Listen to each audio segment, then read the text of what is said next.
Okay. Parlimen nak dapat tidak, kita terpaksa balik kepada Parlimen, sebab Parlimen lah yang akan menentukan sekali lagi. Parlimen dalam Malaysia ini merupakan simbol kuasa rakyat.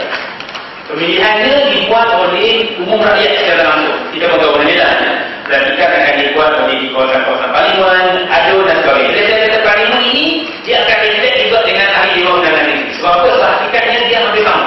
Hakikatnya di kebanyakan negeri. Okay. Parlimen ini mempunyai 3 tugas. Yang pertama adalah legislatif. Ini merupakan tugas utama Parlimen. Okay. Ini merupakan tugas utama Parlimen. Parlimen adalah legislatif. Dia yang akan menentukan hukum, akan menentukan dasar, menentukan undang-undang dan sebagainya di Malaysia. Besar. Dia akan menentukan hukum, dia akan menentukan dasar, dia akan menentukan undang. Kita bawa undang tentang Islam, dia yang akan didorkan atau tolak. Itu yang pertama. Yang kedua, eksekutif. Eksekutif tidak dilakukan oleh Parlimen secara langsung. Sebab itu kita mengatakan Malaysia ini kita beramal dengan dinamakan separation of power, pembahagian kuasa. Dan eksekutif dilakukan oleh kita namakan sebagai kuasa eksekutif, iaitu Perdana Menteri dan Kabinet. Tetapi soalan saya, Perdana Menteri ini mana?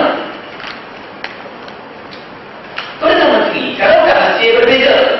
Kadang-kadang orang kias dengan Mesir, kias dengan Syria berbeza. Di Syria, di Mesir, Perdana Menteri tidak semestinya datang daripada Malaysia. Saya cerita tadi, kalau kita tengok, saya cerita. Perdana Menteri tidak datang dari Malaysia. Perdana Menteri ini boleh datang dekat sesiapa saja yang presiden saya. Presiden suka. Yang presiden lah.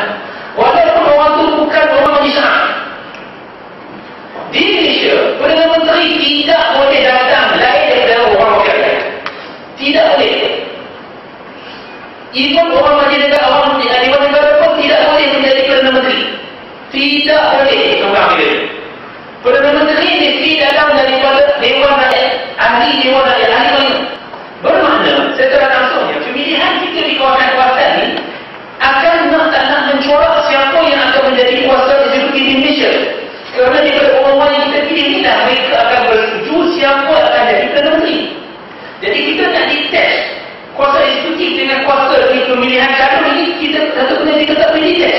Kerana eventually mereka dah yang akan menentukan siapa jadi kuasa eksekutif. Perdana Menteri selepas dia dilantik, dia akan bertanggungjawab untuk di mana Perdana Menteri tak ada dalam lembaga. Selepas Perdana Menteri dilantik, beliau akan melantik Menteri Kabinet. Jadi dia akan melantik Menteri Kabinet. Okey, kalau kita tersilap pilih wakil calon, dan wakil calon itu tersilap pilih Perdana Menteri, apa akan jadi? Dia melantik Menteri, dia akan juga melantik berdasarkan kepada calon fikir dia. Dia Menteri kita yang akan menentukan siapa yang akan jadi Perdana Menteri yang sekarang. Okay? Dan mana orang Dewan Rakyat itu bertanggungjawab, dia akan buat. Kalau dia seorang Islam, dia melantik orang yang terbaik daripada mereka untuk menjadi Perdana Menteri. Okay? Jadi mereka mempunyai Parlimen hakikat yang mempunyai kuasa eksekutif, bukan kuasa eksekutif, tetapi mempunyai efek dalam melantik kuasa eksekutif. Yang ketiga, kuasa pemantauan. Ini pemantauan. Dia merupakan kuasa sebaik-baik untuk bagaimana dalam negara dia dekat kuasa Perdana Menteri dan Kabinet adalah accountable to Parlimen. Accountable to Parlimen maksudnya adalah bertanggungjawab kepada Parlimen. Maknanya Parlimen mempunyai kuasa pemantauan. Okay.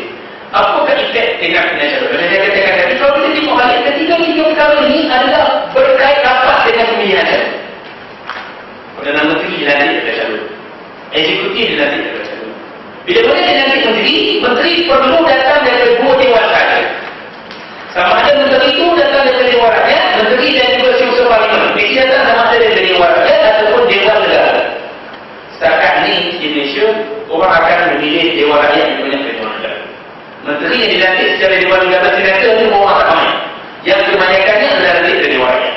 Pemilihan kita siapa menjadi calon di kawasan akan berefek yang besar siapa yang akan menjadi menteri negara. Ini benda yang perlu kita lihat.